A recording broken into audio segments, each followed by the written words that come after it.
Jackson Verity had seen his fair share of cosmic screw-ups, but nothing quite like this. The remote asteroid mining colony of Thalassa-7 was the kind of place where ambition came to die alongside rusting machinery, and the occasional miner who'd gotten too friendly with the local booze.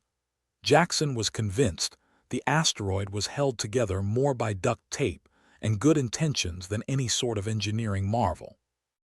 You know, for a place that's supposed to be extracting the riches of the universe, this joint feels more like the universe took a dump and we decided to live in it, Jackson muttered to himself, wiping a greasy hand across his sweaty forehead. His companion, a sentient AI named Rig, piped up from his wrist communicator. Your optimism warms the heart, Jackson, or would if I had one. Keep dreaming, Rig. Maybe one day you'll get a body, Jackson retorted, squinting against the harsh artificial light that passed for sunlight on this chunk of rock. Jackson trudged down the narrow corridors of Thalassa-7, a labyrinth of metal and despair. The stale air was tinged with the metallic tang of danger, or just the lack of a decent ventilation system. Either way, no one was winning a prize for environmental control anytime soon. He was on his way to patch up another power conduit, a job as thankless as it was endless. But something peculiar caught his eye. Down one of the less traveled paths, a group of aliens seemed to be having a heated argument. Now, Thalassa-7 wasn't exactly the interstellar hub, so an alien delegation was as rare as a day without a malfunction. Curiosity piqued. Jackson slowed his pace, sidling up to a service hatch to eavesdrop. The aliens, tall, spindly, and adorned in robes that looked like they'd taken fashion tips from a Renaissance fair, were clustered around what appeared to be a large, glowing artifact. "Oh, shiny things in the dark, always a good sign," Jackson whispered sarcastically. The lead alien, a particularly gaunt figure with an unfortunate resemblance to a skeletal flamingo, was waving its arms animatedly. They spoke in low, guttural tones, but the message was clear enough. Whatever that artifact was, it was important. What do you think, Rig? Intergalactic Rubik's Cube or maybe a mystical paperweight? Jackson asked, keeping his voice barely above a whisper. If you find yourself irradiated or abducted, I claim full credit for having suggested neither, Rig replied dryly. Jackson leaned in closer, trying to catch snippets of their alien babble. Just then, one of the aliens glanced in his direction, and Jackson quickly ducked behind the hatch, his heart thumping like an overworked engine. "Looks like you've been made genius," Rig chimed in unhelpfully. "Shut it, Rig. I didn't see you warning me," Jackson hissed back. Moments later, the aliens seemed to conclude their discussion, the artifact now humming ominously. Jackson peeked around the corner again just in time to see the skeletal flamingo touch the artifact. The air shimmered, and a beam of energy shot upwards, pulsing like a cosmic flare. He didn't know what it meant, but decades of bad sci-fi movies suggested it wasn't a good thing. "Well, that's just bloody great," Jackson muttered, watching the aliens disperse like roaches when the lights come on. He knew he should report this, whatever this was, to the higher-ups, but guts told him that bringing attention to himself was likely more dangerous than the artifact itself. Still, the galaxy had a way of making sure no good deed went unpunished. "Hey, Rig, on a scale of 1 to we're screwed, where do we rate?" Jackson asked as he began to back away, his mind racing through possible escape routes. "Considering you just witnessed what appears to be an event of galactic significance, I'd say we're firmly in we're screwed territory," Rig replied with its usual lack of concern. The plan was simple: retreat, regroup, and hopefully live long enough to regret everything. But plans, as Jackson often found out, were merely suggestions in disguise. He turned to leave, only to find himself face to face with a squad of security drones, their mechanical eyes glinting with the promise of official reprimands. "Oh, come on.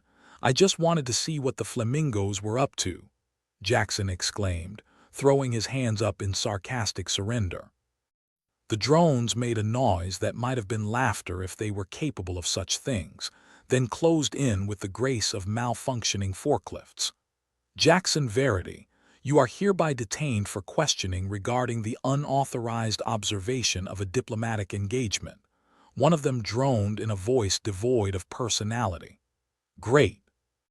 Just great. Jackson rolled his eyes, as if that would somehow undo the cosmic mess he'd stumbled into. As the drones escorted him towards the central hub, Jackson couldn't help but think about the irony of it all.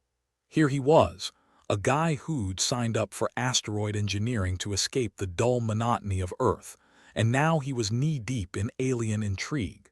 Just another Tuesday on Thalassa-7. You think they'll slap a medal on me for this, Rig? Jackson quipped as they trudged along. Only if they run out of nails, Rig replied dryly. They arrived at the hub, a sprawling chamber filled with monitors and blinking lights. The place looked like a techie's fever dream, or maybe a nightmare, depending on how you felt about wires and blinking LED. Inside, a panel of 3 high-ranking officials awaited like judges at a particularly dysfunctional talent show.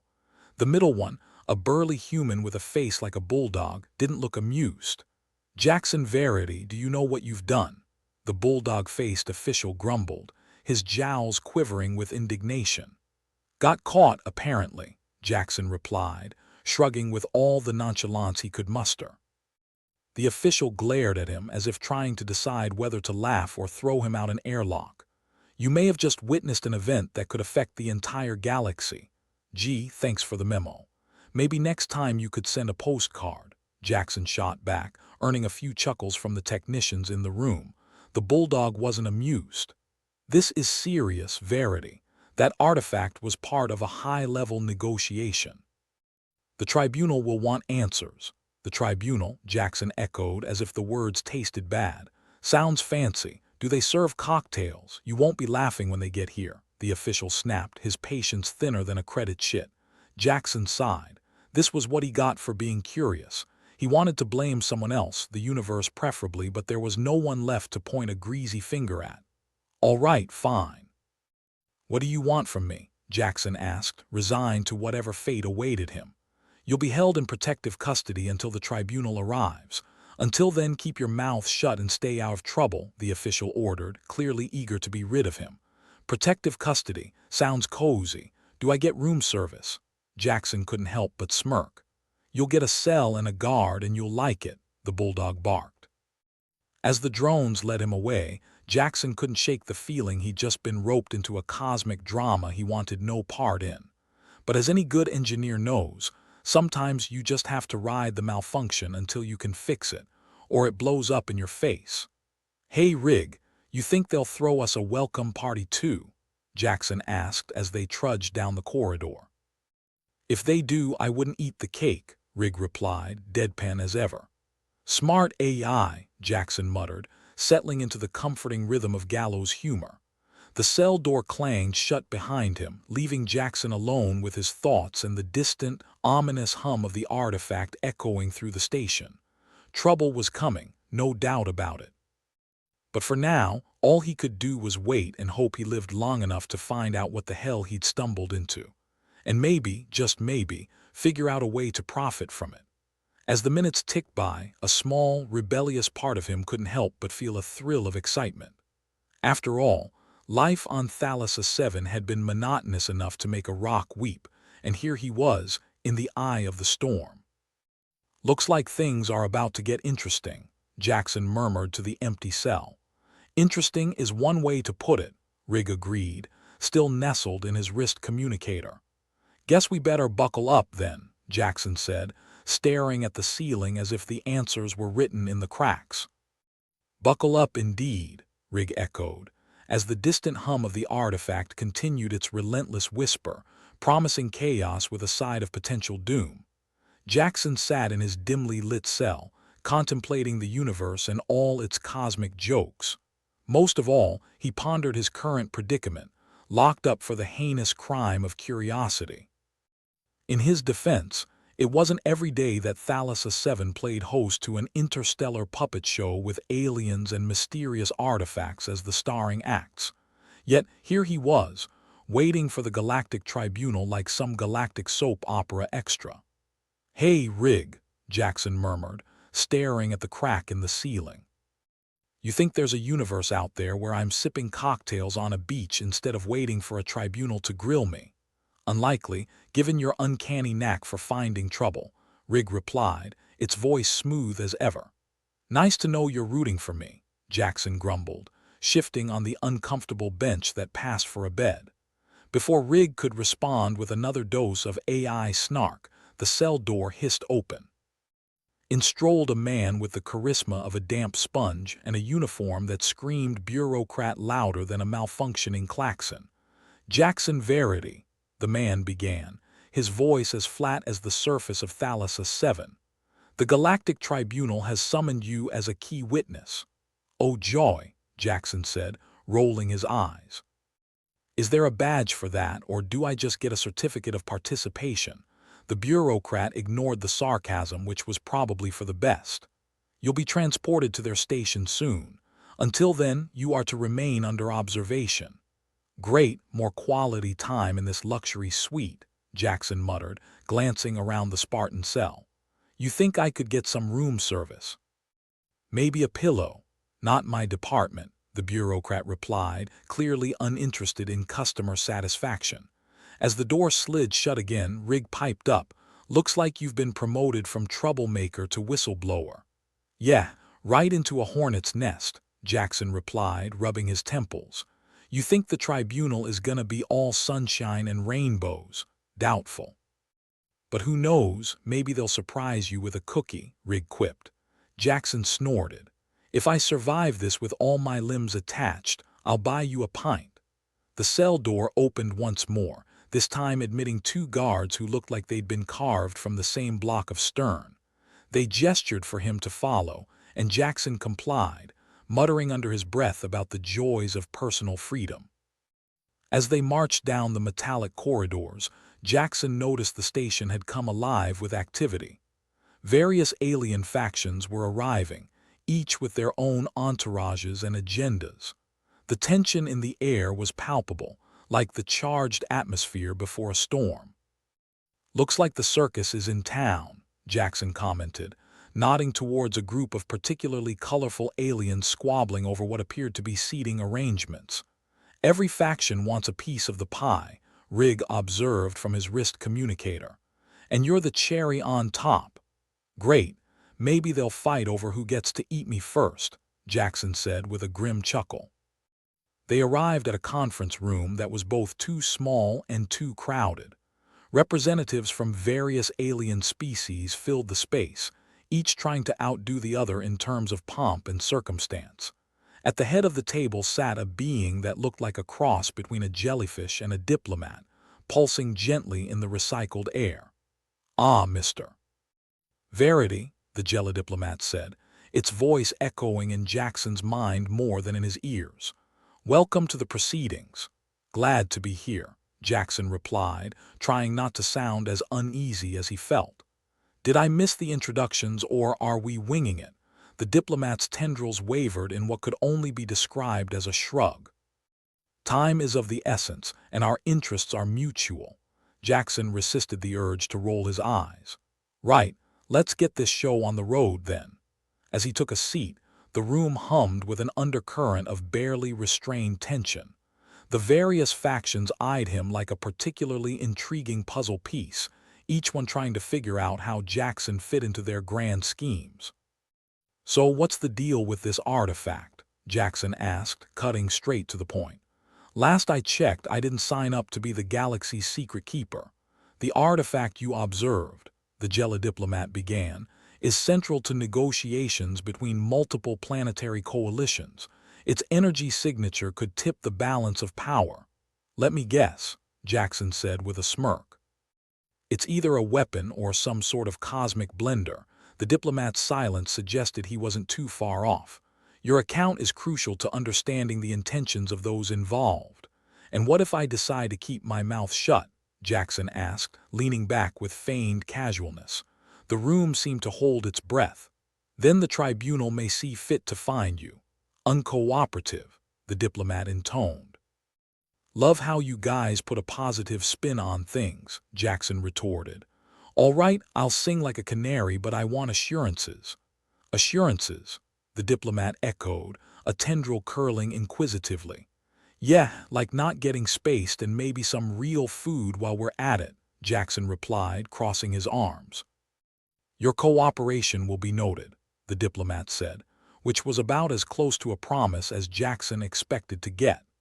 As the meeting continued, Jackson couldn't help but notice the subtle glances exchanged between factions, each one sizing up the others like rival predators. It was clear that Thalassa-7 had become the eye of a galactic storm, and Jackson was smack in the middle of it. Eventually, the meeting adjourned, leaving Jackson alone with his thoughts and an impending sense of doom. As he made his way back to his cozy cell, he couldn't shake the feeling that things were about to go sideways. Hey, Rig, Jackson said once he was alone again. You ever wish you could just hit the reset button on a day? Frequently, Rig replied. But then I'd miss out on all this character-building drama. Jackson huffed a laugh. Character building, huh? Next you'll tell me it's all for my personal growth. Or at least good for a laugh, Rig replied, ever the optimist in its own cynical way. As Jackson settled in for another sleepless night, he wondered what the coming days would bring. The factions would continue to vie for the artifact, the tribunal would demand answers, and amidst it all, he had to navigate the treacherous waters of interstellar politics. Here's to not getting vaporized, Jackson muttered, staring at the ceiling once more. Cheers, Rig replied, the only friend Jackson had in this twisted cosmic comedy. Morning came, or what passed for it on a rock hurtling through space, with no sunrise to mark the day. Jackson woke to the sound of his cell door opening, revealing the same bureaucrat from before, looking as enthusiastic as a cat in a bathtub. Time to go, Verity, the man said, gesturing for Jackson to follow. Can't say I'll miss the accommodations, Jackson replied, stretching as he got to his feet. The trip to the tribunal station was mercifully short, though the atmosphere was anything but relaxed. As they arrived, Jackson found himself in a cavernous chamber, its walls lined with shimmering panels that glowed with a soft, eerie light. At the center of the room sat the tribunal, a collection of beings so varied they made the rest of the galaxy's inhabitants look downright mundane. Jackson could only assume that each member's appearance was meant to intimidate or impress, though mostly it just looked like a bad fashion show. Jackson Verity, a voice boomed, echoing through the chamber. You stand before the tribunal to provide your account of the events on Thalassa-7. Right, Jackson said, trying to keep his voice steady. Let's get this over with. The questions came fast and furious, probing for every detail of what Jackson had seen and heard. The artifact, the aliens, the beam of energy, all of it scrutinized with the precision of a laser scalpel. As Jackson answered, he couldn't help but notice the undercurrents of tension between the tribunal members. It seemed even they couldn't agree on what to do with the information he provided, each one weighing their own interests against the potential ramifications. So, what happens now? Jackson finally asked when the questioning subsided, his voice echoing in the vast chamber.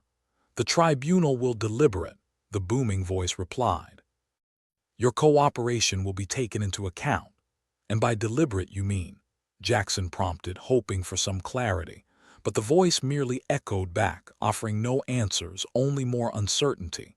As Jackson was led from the chamber, he felt the weight of the galaxy's machinations pressing down on him. He was a minor, not a diplomat, and yet here he was, caught in the web of political intrigue and cosmic stakes. Hey, Rig, Jackson said as they waited for the transport back to Thalassa-7. You think there's a chance this all blows over and I can go back to fixing power conduits? Not a chance, Rig replied with what could almost be called a laugh. But it might make for a hell of a story someday. Jackson smirked, appreciating the dark humor that seemed to be his constant companion. Well, here's hoping we live long enough to tell it. As they boarded the transport, Jackson couldn't shake the feeling that the real storm was yet to come.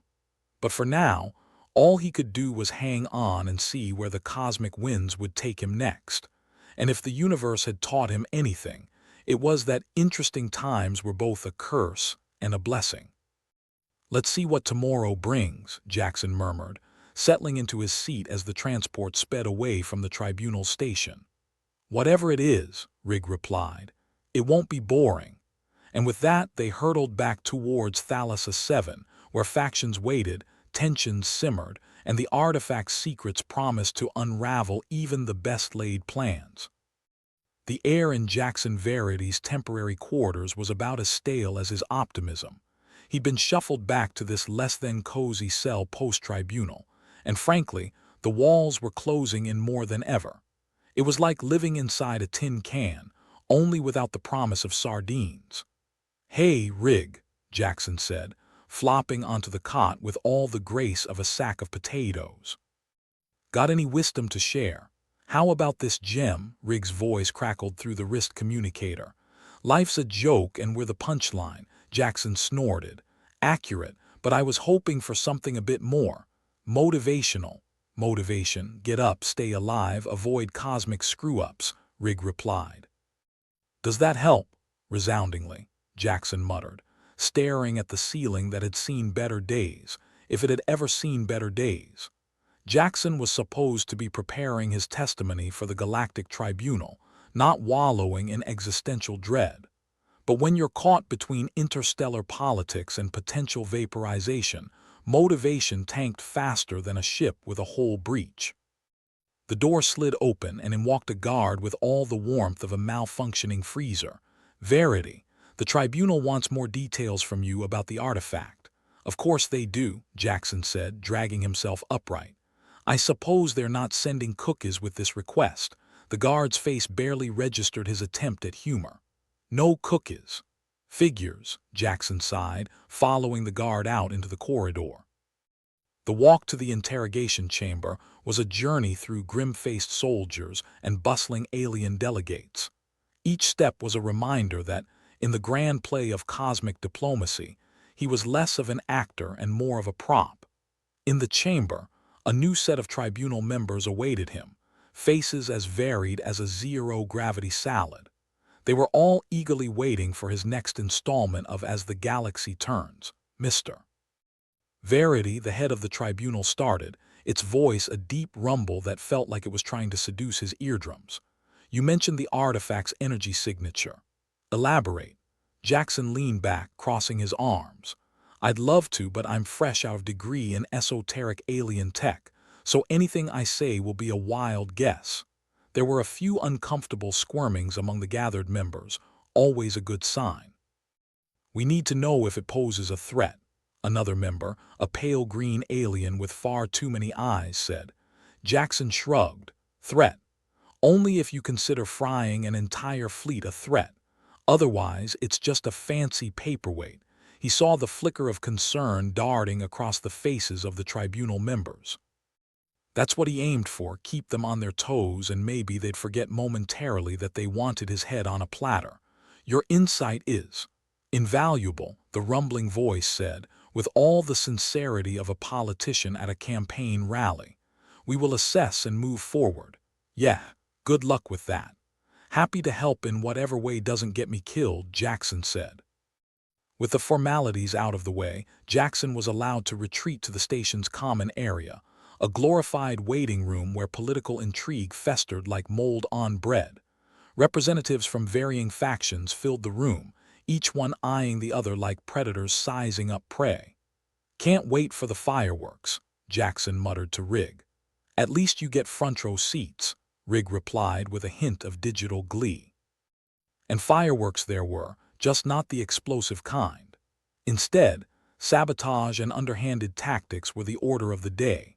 Rumors of tampered life support systems and accidental depressurization leaks spread faster than the flu.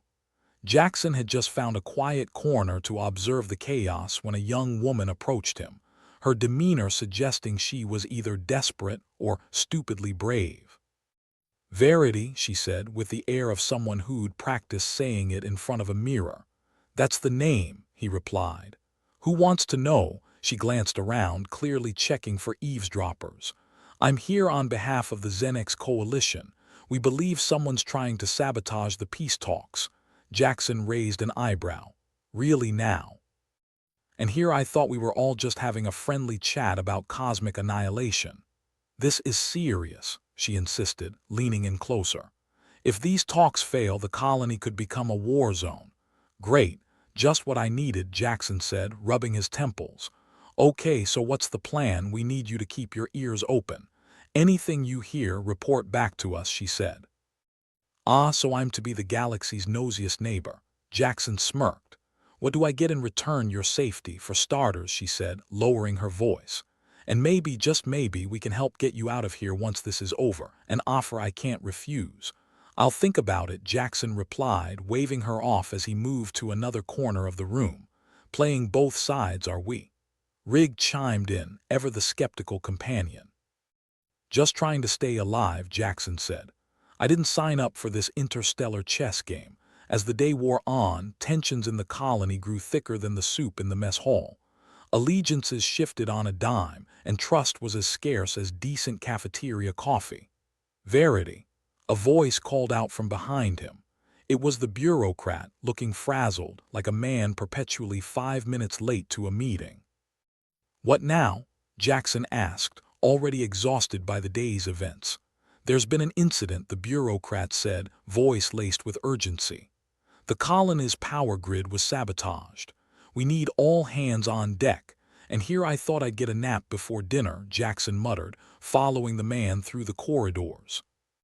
The scene in the power control room was chaos. Technicians scrambling to make sense of the spaghetti mess of wires and flickering monitors.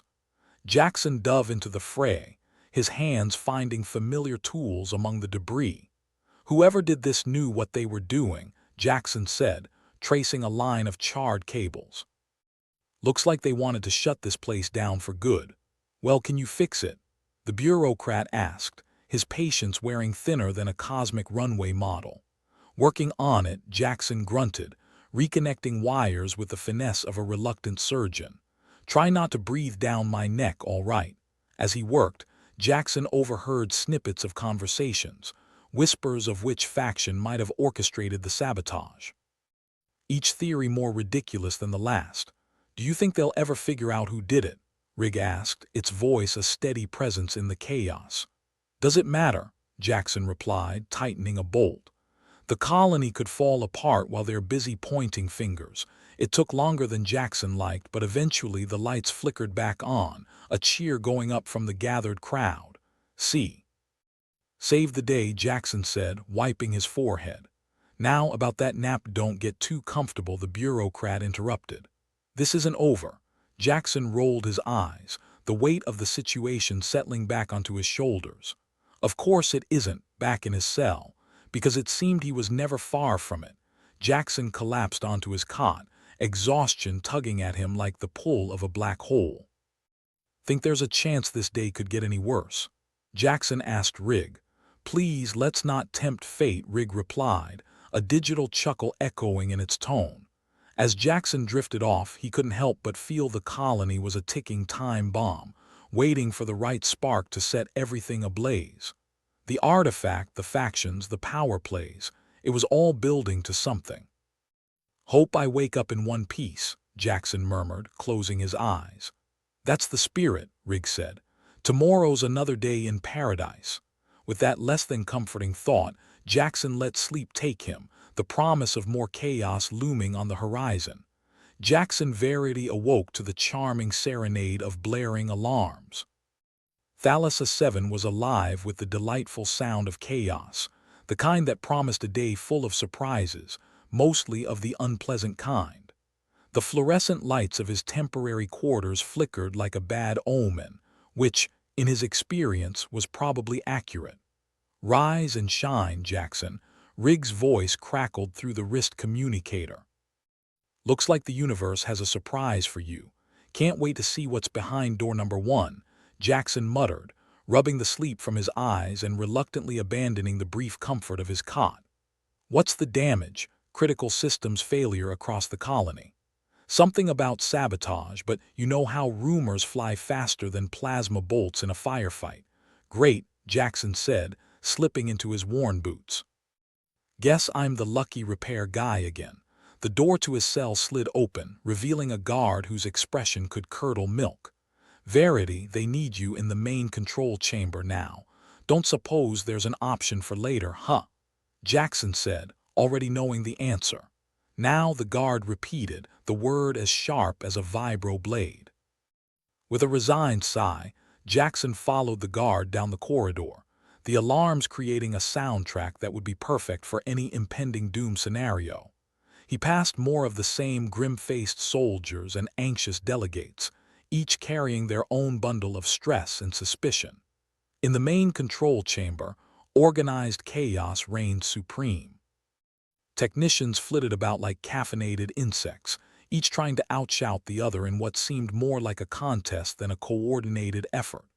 The head engineer, a burly man by the name of Karth, was barking out commands like a drill sergeant. His face was as red as a sunburned tomato. "There you are, Verity," Karth said, waving him over. "About damn time. Yeah, slept right through the apocalypse." "Sorry about that," Jackson replied, taking in the scene. Panels blinked ominously, screens flashed warnings, and a disturbing amount of smoke was seeping from somewhere it definitely shouldn't be. "Power grids down again. Seems like someone really doesn't want us to have a good time," Karth grumbled, thrusting a toolkit into Jackson's hands. "Can you fix it? I'll give it a whirl." "Worst case, we're all toast, right?" Jackson said, diving into the tangle of wires and circuits. As he worked, Jackson's mind spun with calculations and curse words. Whoever orchestrated this mess knew what they were doing.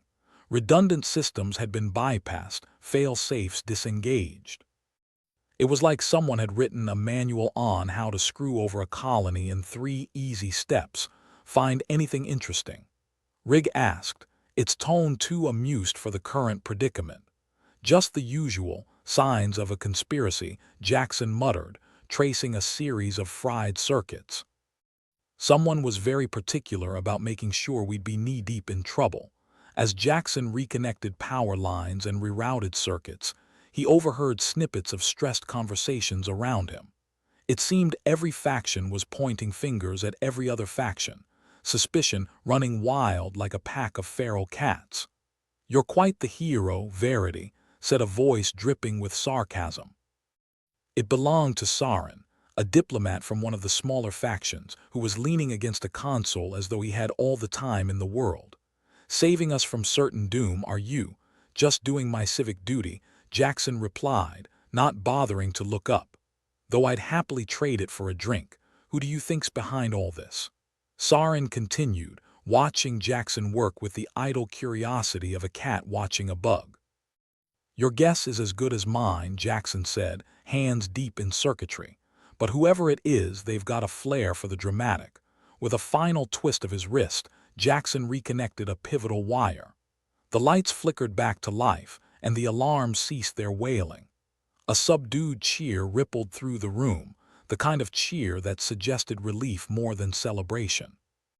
"Their power's back online," Jackson said, stepping back and wiping his hands on his pants. "Try to keep it running this time." Karth clapped him on the shoulder, the force nearly sending Jackson toppling. "Good work, Verity. Now, if you'll excuse me, I've got to go yell at some people." "That went well," Rig commented as Jackson made his way out of the control chamber, the crowd parting like a sea of grumbling discontent.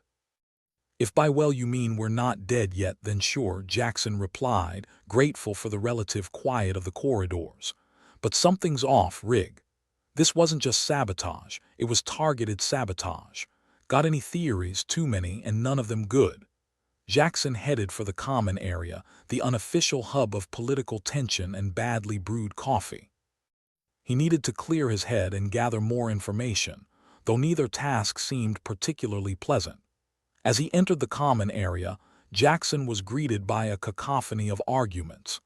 Delegates from various factions were clustered in heated discussions, and the air was thick with the pungency of stress and desperation. Jackson, The young woman from the Xenex coalition called out, appearing at his side as quickly and stealthily as ever. "Did you find anything useful?" "Just about everything is useful when everyone's trying to kill each other," Jackson replied, scanning the room. "What's the latest?" "The coalition's not happy." "Word is, someone's trying to derail the talks completely," she said, worry etched in her features. "We need to keep this from spiraling into full-blown conflict." "Easier said than done," Jackson said, glancing around at the fraying tempers. "But I'll keep my ears open." "Thank you," she said, before disappearing back into the fray. Jackson found a corner to observe, his mind turning over the possibilities like a gambler with a losing hand. Somewhere in this mess was the answer, but getting to it without ending up in a body bag was going to be tricky. "Any bright ideas?" Rig asked, its tone suggesting it already knew the answer. "Just one," Jackson said, scanning the room for familiar faces. "We need to find out who benefits from all this chaos. Who doesn't?" Rig replied with a synthetic chuckle. "But you have a point. Someone's getting more than their fair share of entertainment value out of this." Jackson watched as different factions huddled together, their whispered conversations filled with suspicion and accusation. Trust was a rare commodity here, and it seemed to be getting scarcer by the minute.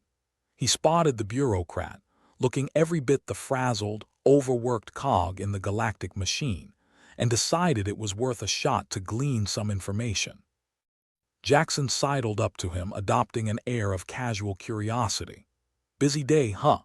Jackson said, as if they were old friends meeting by chance. "If by busy you mean a colossal pain in the ass, then yes," the bureaucrat replied, his tone as cheery as a funeral dirge. "This whole situation is a nightmare." "You don't say," Jackson said, keeping his voice low.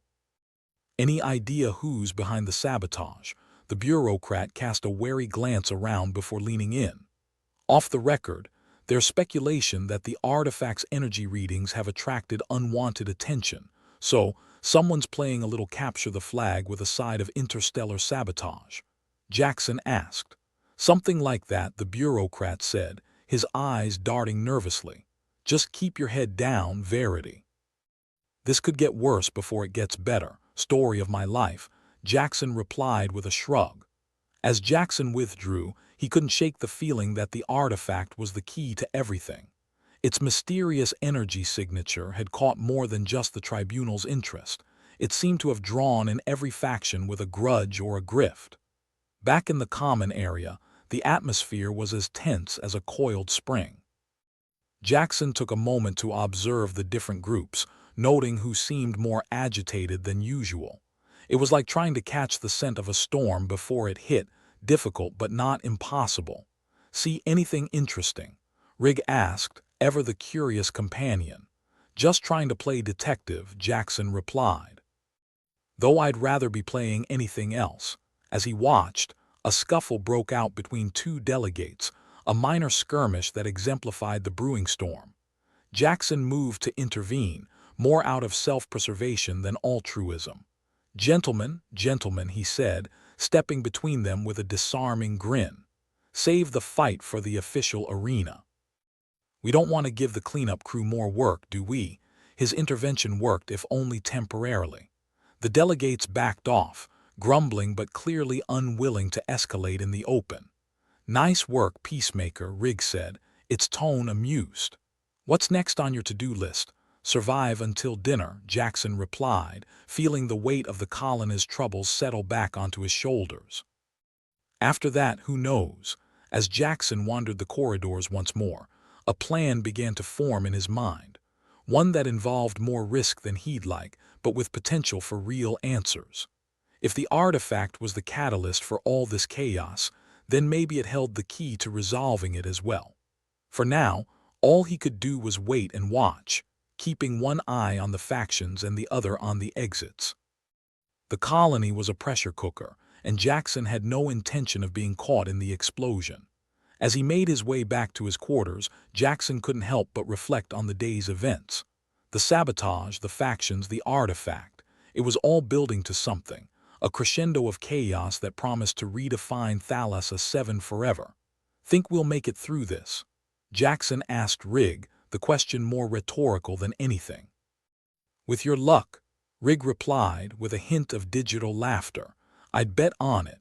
Jackson chuckled, though the sound was tinged with exhaustion.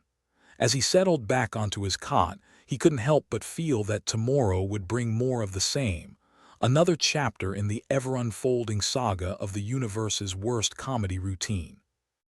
And with that, he let sleep claim him once more, the alarms and chaos of Thalassa-7 fading away into the background, if only for a moment. Jackson woke up to the ear-splitting sound of his wrist communicator blaring like a siren on a caffeine overdose. He fumbled for it, cursing under his breath as he slapped it into silence. "Good morning, sunshine," Rig's voice chimed in, dripping with more sarcasm than was legally permissible. "Ready for another day of not getting murdered?" "Morning, Rig," Jackson grumbled, rubbing the sleep from his eyes. "You're a real mood lifter, you know that."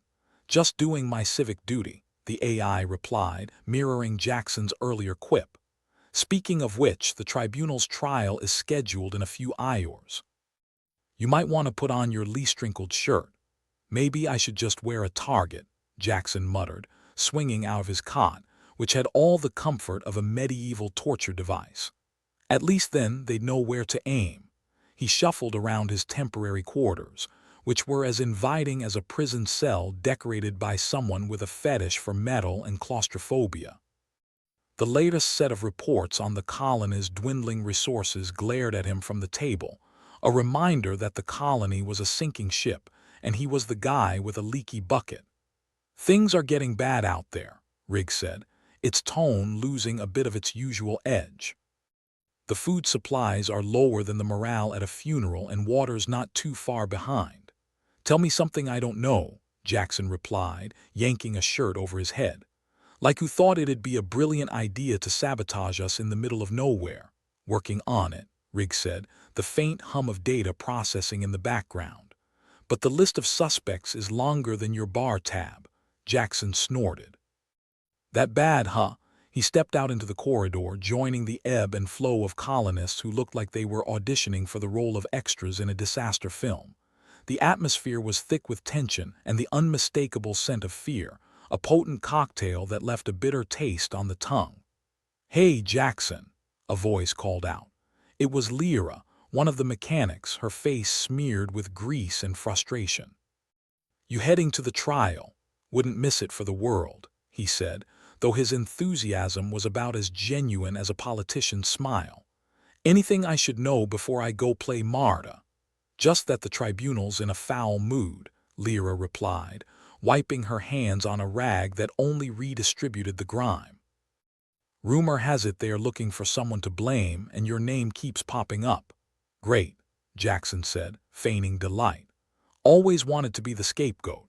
As he made his way to the tribunal chamber, Jackson couldn't help but notice the whispers and sidelong glances that followed him. Trust was in short supply, and he was starting to feel like the last chicken nugget at a party full of hungry vegans. The chamber was just as he remembered it, cold, impersonal, and filled with the kind of people who'd sell their own mothers for promotion. The bureaucrat from earlier was there, looking like he'd rather be anywhere else, and next to him was Saren, who had perfected the art of leaning in a way that suggested both amusement and disdain. "Ah, Jackson, just in time," the bureaucrat said, his voice as dry as a desert tomb. "The tribunal is eager to hear your testimony." "Can't imagine why," Jackson replied, taking his place under the scrutinizing gazes of the tribunal members. "I'm just a repair guy after all." "The kind of repair guy who seems to keep finding himself at the center of things," Saren interjected, a smirk playing on his lips. "Yeah, well, chaos has a way of finding me," Jackson said, shrugging. "Must be the charming personality." The interrogation began, a tedious affair filled with questions that danced around the truth like a drunk uncle at a wedding. Jackson answered as best he could, aware that every word was a potential noose. "Who do you believe is responsible for the sabotage?" one of the tribunal members asked, his voice dripping with condescension. "Depends," Jackson said, scratching his chin thoughtfully. "Do you want the honest answer or the one that won't get me shot?" The room tensed, and for a moment Jackson wondered if he'd pushed too far. But then the bureaucrat leaned forward, his expression shifting from annoyance to something resembling curiosity. "We'd appreciate your honest assessment," the bureaucrat said, his eyes narrowing slightly. "All right," Jackson said, taking a breath. "I think someone's playing us all against each other. The factions, the tribunal, the colonists. It's a big game of let's make a deal, and we're all the contestants. And who benefits from such chaos?" the bureaucrat pressed. "Anyone who wants us out of the picture," Jackson replied. "Could be someone who sees the artifact as a ticket to power. Or maybe they just enjoy watching us squirm." The tribunal members exchanged glances, their expressions unreadable. Jackson wondered if they were considering his words or just calculating the odds of him being wrong. "Interesting theory," Sarin said, his tone neutral. "But without evidence, it's just that, a theory." "Story of my life," Jackson said with a wry grin. "But maybe if we stop tearing each other apart, we might find some." The session ended with a promise of further investigation, and Jackson left the chamber feeling like he'd just finished a round with a particularly sadistic dentist. Back in the common area, the tension had only thickened. The news of the tribunal's deliberations had spread like wildfire, and Jackson found himself the reluctant center of attention. "Think they'll buy it?" Rig asked, its voice a familiar comfort in the chaos. "Depends," Jackson replied, scanning the room, "on whether they can see past their own paranoia." "You might need a miracle," Rig observed. "Or a distraction," Jackson said, his mind racing. He needed an ally, someone who could help him uncover the truth without turning him into space debris. It was then that he spotted Karth, the head engineer, shouting orders at a group of technicians. Karth was many things, loud, stubborn, occasionally infuriating, but he also had a knack for cutting through the crap. "Hey, Karth," Jackson called out, weaving through the crowd to reach him. "Got a minute?" "Not really," Karth grunted, barely glancing his way. "But seeing as you're the hero of the Ior, I'll make an exception. Flattery will get you everywhere," Jackson said, flashing a grin. "I need your help." "What kind of help?" Karth asked, folding his arms across his chest. "If you're looking for someone to take a punch for you, I'm not your guy," Jackson chuckled. "Nothing so dramatic. I need to find out who's behind the sabotage. And to do that, I need access to the colonist systems." Karth raised an eyebrow. "That's a tall order, Jackson. You know the council won't like it." "They don't have to know," Jackson said, lowering his voice. "Look, if we don't figure this out, we're all screwed, and not in the fun way." Karth sighed, glancing around to make sure no one was listening. "Fine. But if this goes south, you owe me big time." "Deal," Jackson said, feeling a flicker of hope. "I knew there was a reason I liked you." "Don't push it," Karth replied, though there was a hint of a smile on his lips. As Jackson made his way back to the corridors with newfound determination, he couldn't shake the feeling that the clock was ticking. The colony was on the brink, and if they didn't get answers soon, it wouldn't be just his neck on the line. "Think this'll work?" Rig asked, ever the skeptic. "Honestly," Jackson said, a smile playing on his lips, "I haven't a clue, but it's either this or watch the colony tear itself apart." "Always the optimist," Rig said with a laugh. "Someone has to be," Jackson replied, though he knew the odds were stacked against them. In a place where ambition went to die, hope was a rare commodity. But he was determined to see it through, to rally the colonists and hold out for a miracle, or at least a temporary reprieve. As he prepared to dive into the tangled mess of the colonist systems, he couldn't help but think that maybe, just maybe, they had a shot at turning the tables on whoever was pulling the strings. With Karth's help, they might uncover the truth, expose the real culprit, and save Thalassa-7 from descending into chaos. Of course, they'd have to do it without getting caught or killed. "Well," Jackson said, cracking his knuckles in anticipation, "let's see who wants to play a game of cosmic chicken." "With you at the wheel," Rig replied. "I'm sure it'll be a hell of a ride." Jackson grinned, the thrill of the challenge coursing through him. It was a long shot, but when the galaxy throws you into the deep end, you either learn to swim or enjoy the view from the bottom. and Jackson Verity had never been much for sinking. Jackson sat in the cramped quarters that had become his home, the flickering panel lights casting shadows that danced like ghosts across the metallic walls. He fumbled with the artifact, a chunk of metal that looked like it had been designed by an angry toddler with a grudge against geometry. It hummed softly in his hand, a sound that was almost soothing if you ignored the undertone of impending doom. "What do you think this thing is, Rig?" Jackson said, turning it over as if it might suddenly reveal its secrets like a magician's trick. "Probably a paperweight for a really pretentious alien," Rig replied, its voice buzzing through the wrist communicator. "But considering you're risking your neck for it, I'd guess it's slightly more important," Jackson snorted. "Slightly, like a nuke is slightly more dangerous than a firecracker." He poked at one of the artifact's protrusions and was rewarded with a brief, concerning whir. His heart skipped a beat as he half expected the thing to explode in his face. But when the dust settled, metaphorical as it was, nothing had blown up. Yet.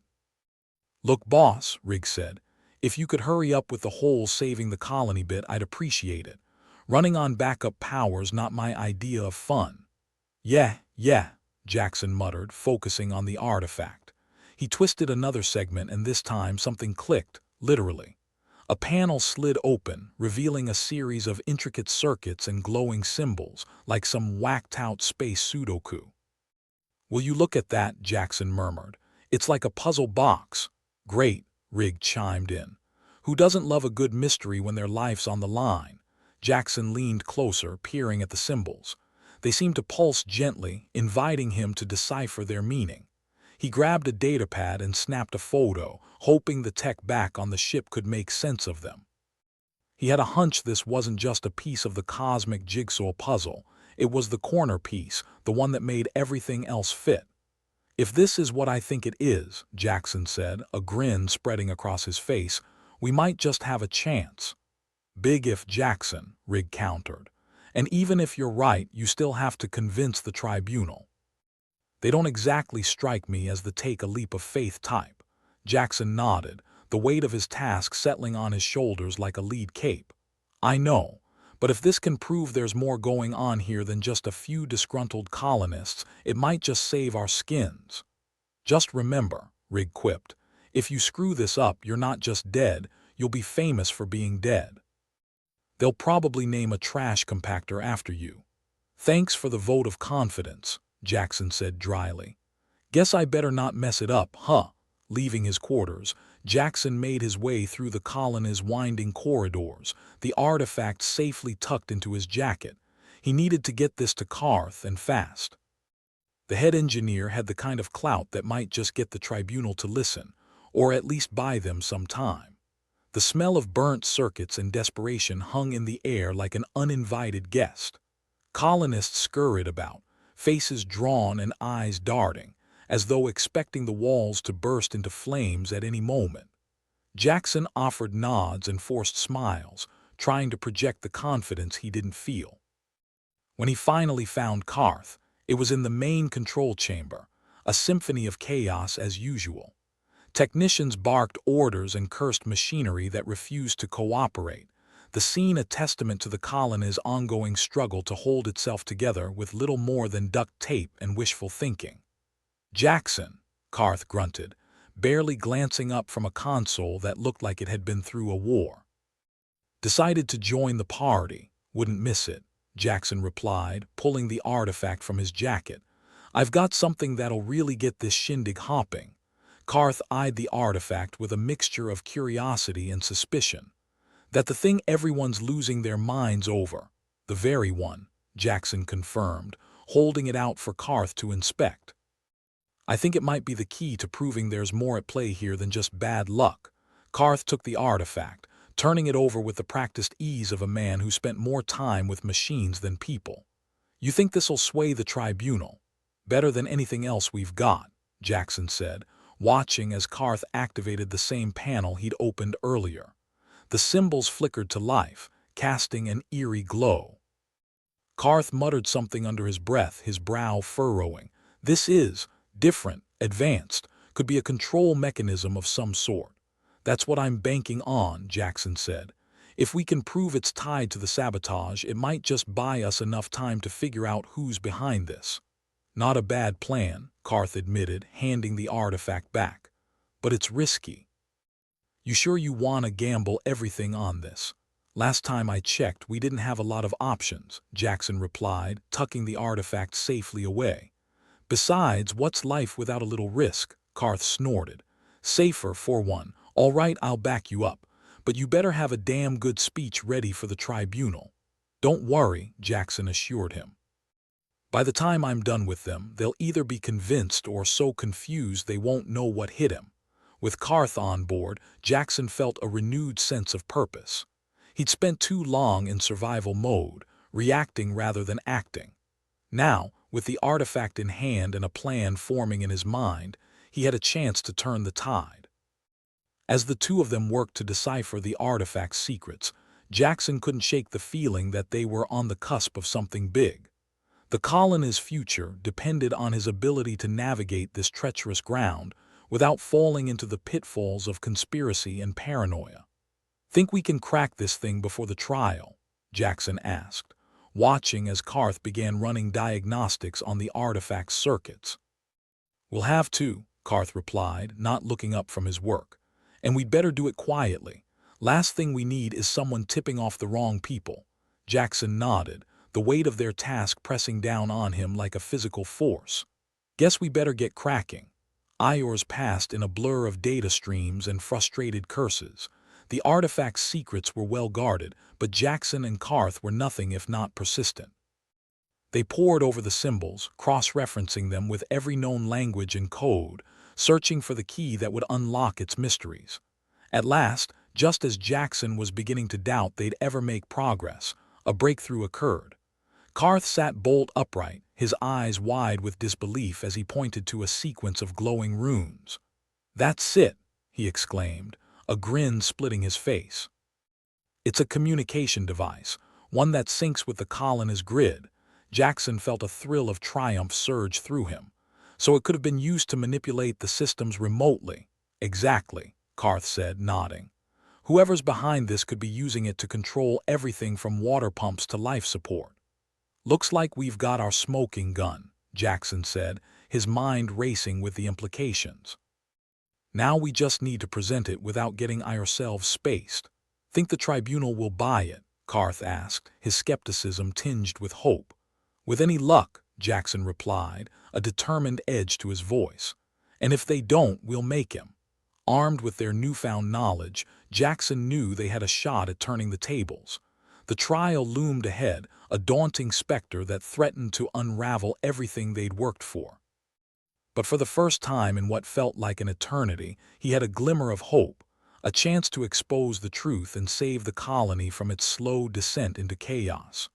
The artifact was more than a piece of alien technology. It was their lifeline, their chance to pull back from the brink. And Jackson was determined to see it through, no matter the cost. As they made their way to the tribunal chamber, the weight of their task settled on Jackson's shoulders, a reminder that failure wasn't an option. Lives depended on them, and they'd come too far to back down now.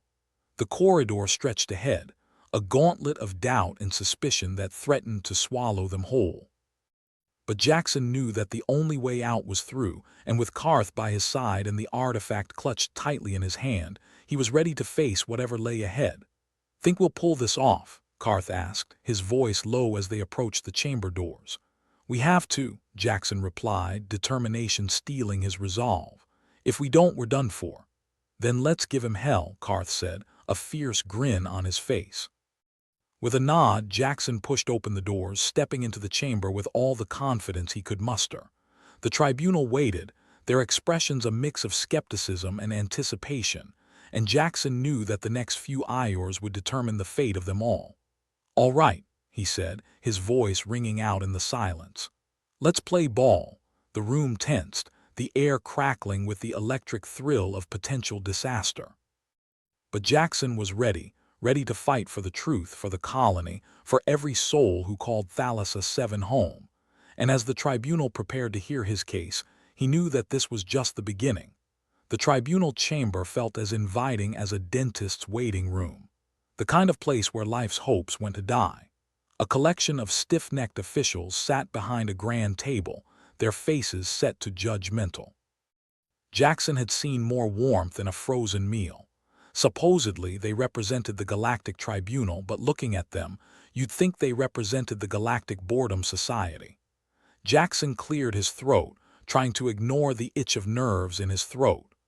"Good afternoon, illustrious members of the tribunal," he started, injecting just enough sarcasm to keep himself entertained. "I'm here to explain why life on Thalassa-7 is currently about as stable as a one-legged stool in a windstorm." The lead bureaucrat, a man whose charisma could be measured in negative numbers, drummed his fingers on the table. "Time is not a luxury we have, Mr. Verity. Get to the point." "Right," Jackson said, nodding with mock seriousness. "I'll skip the foreplay." This, he held up the artifact, letting the eerie glow of its circuits cast an unsettling light on his face, "is our golden ticket. Or our lead balloon," Rig quipped through the wrist communicator, just loud enough for Jackson to hear. Ignoring Rig's commentary, Jackson continued. "This little piece of tech isn't just some shiny trinket. It's a communication device, one that could manipulate our systems remotely. Water, air, life support, the works." The bureaucrat raised an eyebrow, though it was hard to tell if it was skepticism or just his face settling into a new wrinkle. "And you expect us to believe this device has been used against the colony? Believe it? Hell, I was hoping you'd just pretend so I can get back to fixing things before they blow up in our faces," Jackson replied, flashing a smile that just skirted the edge of sincere. One of the other tribunal members leaned forward, a woman with eyes so devoid of humor she could have been carved from stone. "Do you have evidence to support this claim?" Jackson tapped a finger against the artifact, activating the symbols. They flickered, casting their mysterious glow across the room. Karth, our head engineer, confirmed it syncs with the colony's grid. "It's the only logical explanation for the system failures." "Logical," the bureaucrat repeated, his voice dripping with disdain. "And yet, without concrete evidence, this remains speculative at best." Jackson sighed. "Speculative like the odds of winning the galactic lottery." "But hear me out, there's more to this. We've been getting sabotage reports, odd power spikes, systems going haywire. This device fits into that puzzle like a bad joke at a funeral." Rig's voice came through, dry as a bone. "You sure you want to gamble your freedom on this pitch, Jackson?" "More like gambling my life, Rig," Jackson muttered under his breath. Then louder he added, "We know the colony is under threat and the artifact is key. What's happening here isn't just bad luck or poor planning, it's orchestrated chaos." The room fell silent, the tension thick enough to strangle. Jackson realized he'd have to push harder, break through their wall of skepticism with sheer force of will. "Look, the colony's been in the gutter for years. Resources dwindling, systems failing, Thalassa-7 is a ticking time bomb. This device could prove there's more going on. You're suggesting conspiracy, sabotage, treachery," the stone-faced woman stated, her voice as dry as a Martian desert. Jackson shrugged, trying for casual but landing somewhere near desperate. "Call it what you want, but until we investigate this thing properly, we're flying blind. And I don't know about you, but I like seeing where I'm going." Karth, standing at Jackson's side like a grumpy statue, finally spoke up. "He's right. The device holds information we need.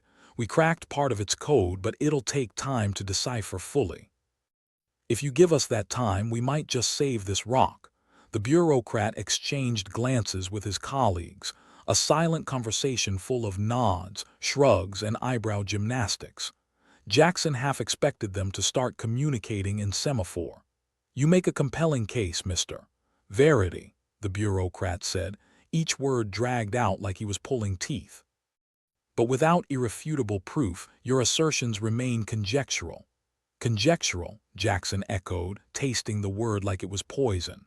"With all due respect, you're sitting there in comfy chairs while the rest of us are drowning in this mess. Give us access to the colony's full grid, let us work this out." It was a gamble, a shot in the dark, but the tribunal had to bite at something.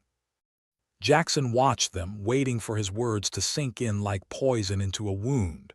Finally, the stone-faced woman nodded. "We will grant your request for now, Mr. Verity, but understand, your time is limited. If you do not produce significant results, there will be consequences." "Consequences," Jackson repeated, almost smirking. "In case you haven't noticed, we're up to our necks in them already." As the tribunal members began to deliberate over the details, Jackson exchanged a glance with Karth. The engineer gave a curt nod, his expression saying more than words could. They had a chance, a slim, desperate chance, but it was something. "Let's hope they don't follow through with a public execution," Rigg commented dryly. "Public execution," Jackson replied under his breath. "Maybe they'll let me keep my head as a souvenir." Karth snorted, a rare sound that could have been laughter. "Think they buy it?" "Not for a second," Jackson said, flashing a grin that was half relief, half terror. "But maybe, just maybe, we bought ourselves some time." The tribunal's decision reverberated through the chamber with the finality of a judge's gavel. Jackson felt a surge of adrenaline, a flicker of hope igniting in the pit of his stomach. They would get that opportunity, that fleeting chance to dive into the murky depths of conspiracy and sabotage and drag the truth into the light. "All right," the bureaucrat announced, his voice tinged with reluctance. "You have 72 hours, Mr. Verity. Use them wisely." 72 hours, Jackson repeated, nodding as if it was all part of the plan. "Plenty of time to save the universe, right? Or at least this little corner of it," Karth added, his voice a low rumble of determination. As they turned to leave, Rigg couldn't resist one last quip. 72 hours. "Better start setting speed records, Jackson." "Yeah," Jackson muttered, already feeling the clock ticking like a bomb in his chest. Piece of cake. The chamber doors closed behind them with a weighty thud, and Jackson felt as though he'd stepped out of one fire and into another. But at least this fire was one he could fight, one he had to fight for the sake of everyone on Thalassa-7. The colony might have been clinging to life by its fingernails, but it was still home, and home was worth fighting for. As they walked down the corridor, the stakes pressing down with every step, Jackson knew they had a mountain to climb. But with the artifact in hand and the determination to see it through, he couldn't help but feel that maybe, just maybe, they stood a chance. And sometimes, a chance was all it took. Jackson Verity, the man who was supposed to be a simple repair guy, now found himself at the center of a galactic mess. Life had a way of tossing surprises, like a monkey flinging poo. But here he was, standing in the aftermath of the tribunal's decision, trying to figure out if he just saved the colony or merely postponed the inevitable. 72 hours, huh? Jackson said, glancing at Karth as they trudged back through the corridors of the tribunal complex. "Feels more like the time it takes to microwave a burrito, but I'll take it," Karth grunted, his usual conversational masterpiece. "Better than nothing. We got what we asked for. Now let's use it." "Not like we have a choice," Jackson replied, feeling the weight of the artifact in his pocket like a lead balloon. "This thing's gotta be the key, or I'll eat my own boots." Rigg chimed in from the wrist communicator, her tone dripping with the kind of sarcasm only an AI could master. "Boots aren't very tasty. But hey, what do I know about flavor?" Jackson snorted. "Rigg, you've never even had a taste bud. Let's stick to what we know. And what we know is that if this artifact doesn't pan out, we're screwed." As they made their way back to the transport, Jackson let his eyes trace the sterile, metallic walls, wondering if he'd ever get used to the cold geometry of space. At least on Thalassa-7, everything felt like it was falling apart. Here, it was all just too neat, too planned. It made his skin crawl. The transport ride to Thalassa-7 was as uncomfortable as ever. The seats might have been designed for comfort if those designing them had no idea what a human backside looked like. Jackson settled in, trying to ignore the fact that he was pretty much flying headfirst into disaster with nothing but a smile and a shiny piece of alien tech. "Hey, Karth," Jackson said, turning to the grizzled engineer, "you ever get the feeling we're the clowns in someone else's circus?" Karth smirked, a rare expression that made him look less like a pissed-off bulldog. "Every damn day." Jackson chuckled, letting the humor ease the knot in his stomach.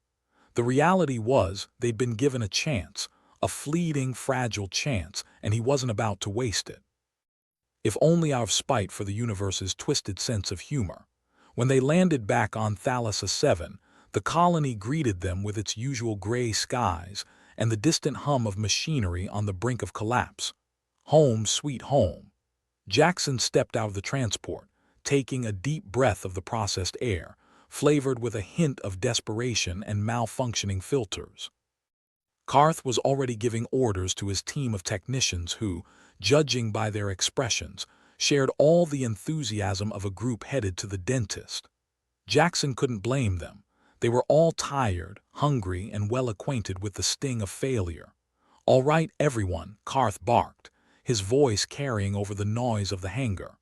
"We've got 72 hours to dig through this mess and find some answers. Jackson's got a shiny toy that might just be our saving grace. Let's not screw it up." Jackson waved the artifact like a flag of questionable hope. "You heard the man. Let's make some magic happen." As the team sprang into action, Rig's voice buzzed in Jackson's ear. "Ah, the sweet smell of impending chaos. It's like a homecoming." "Yeah, Rig," Jackson muttered, eyeing the chaotic swirl of activity around him. "Let's hope we don't blow the whole place up in the process." He took the artifact to one of the workstations, watching as the techs connected it to the colony's grid. The room was filled with the soft glow of screens and the harsh buzz of electronic equipment, all of it a symphony of barely controlled chaos. The kind of music that could either save them or doom them. "All right," Jackson said, running a hand through his hair. "Let's see if this thing can tell us what's been messing with our systems." "Rig, you ready?" "Always ready to dive into the digital abyss," Rig replied, her voice a steady presence in the madness. "Let's see what secrets this hunk of junk is hiding." As the technicians worked, the room was filled with the tense silence of anticipation. Jackson watched the screens, waiting for some sign, some clue that would lead them out of the darkness. The minutes ticked by, each one a reminder of their limited time. Finally, one of the techs let out a triumphant shout. "Got something. It's a data log, looks like a record of system access and manipulation." Jackson leaned in, his heart pounding. This could be it. The crack in the armor, the key to unraveling the mystery of their sabotaged systems. "Show me." The tech projected the data onto the main screen. Lines of text scrolled past, detailing unauthorized access points, rerouted power, anomalies in the water and air systems. It was everything Jackson had hoped for: proof of tampering, evidence of sabotage. "Well, I'll be damned," Jackson murmured, a grin spreading across his face. "Looks like we've got ourselves a story worthy of the tabloids." Karth elbowed his way to the front, peering at the screen with a critical eye. "This is it. This is what we needed." Jackson nodded, feeling the adrenaline surge through him. "Now we just have to figure out who's behind it all. And maybe, just maybe, we can stop them." With the artifact's secrets laid bare, the team worked tirelessly to trace the sabotage back to its source. It wasn't pretty, and it wasn't easy, but they were motivated by the kind of desperation that only came from living on the edge of collapse. Hours turned into a blur as they pieced together the puzzle, each new clue a stepping stone on their path to salvation, or oblivion. The whole time, Jackson kept one eye on the clock, knowing that their window of opportunity was closing fast. "Jackson," Rig said, pulling him from his thoughts. "We've got a lead.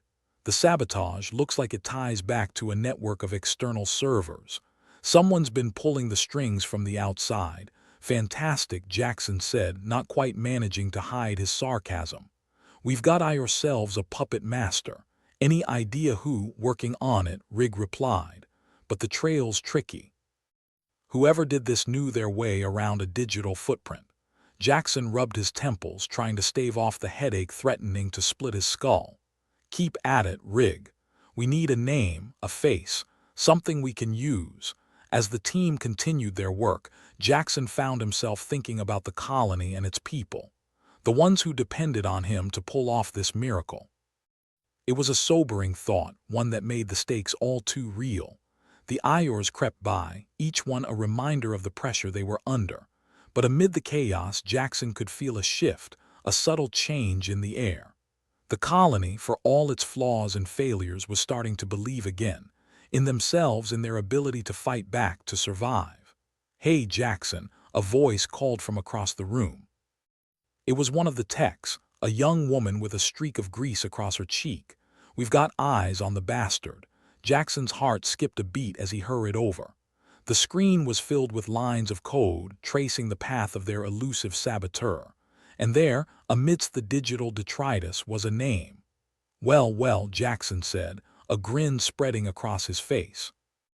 "Looks like we've got ourselves a culprit." Karth joined him, his expression a mix of triumph and disbelief. "We did it. We actually did it." Jackson nodded, feeling the weight of their victory settle around him like a warm blanket. It wasn't over, not by a long shot, but they'd taken a crucial step. A step towards reclaiming their home, their lives. "All right, people," Jackson called, his voice carrying over the noise of the room. "We've got a name, a target. Let's make sure they can't do this to us again." The team erupted into action, driven by a newfound determination. There was still work to be done, still battles to be fought, but for the first time in a long time, Jackson felt a spark of hope. As the Iors ticked by, the colony began to change. The people, once mired in despair, found a renewed sense of purpose. They worked together, overcoming obstacles with the kind of tenacity that only came from those who knew what was at stake. Jackson watched it all, feeling a sense of pride in what they'd accomplished. Against all odds, they'd taken a stand, refused to be beaten down by forces beyond their control. And though the road ahead was fraught with danger, they were ready to face it together. "Jackson," Rig said, her voice a comforting presence in the chaos. "You did good." Jackson smiled, feeling the warmth of her words settle in his chest. "We all did, Rig. Couldn't have done it without you." As the dust settled and the colony began to rebuild, Jackson took a moment to reflect on their journey. It hadn't been easy, but they'd proven that even in the darkest of times, there was always a sliver of light, a reason to fight, to keep going. And as the sun set on Thalassa-7, casting long shadows across the scarred landscape, Jackson knew that they had a chance to build something better, to forge a future worth fighting for. In the end, maybe life was just one big cosmic joke, but at least they were in on it now. And that, Jackson thought with a wry smile, was worth more than all the stars in the sky.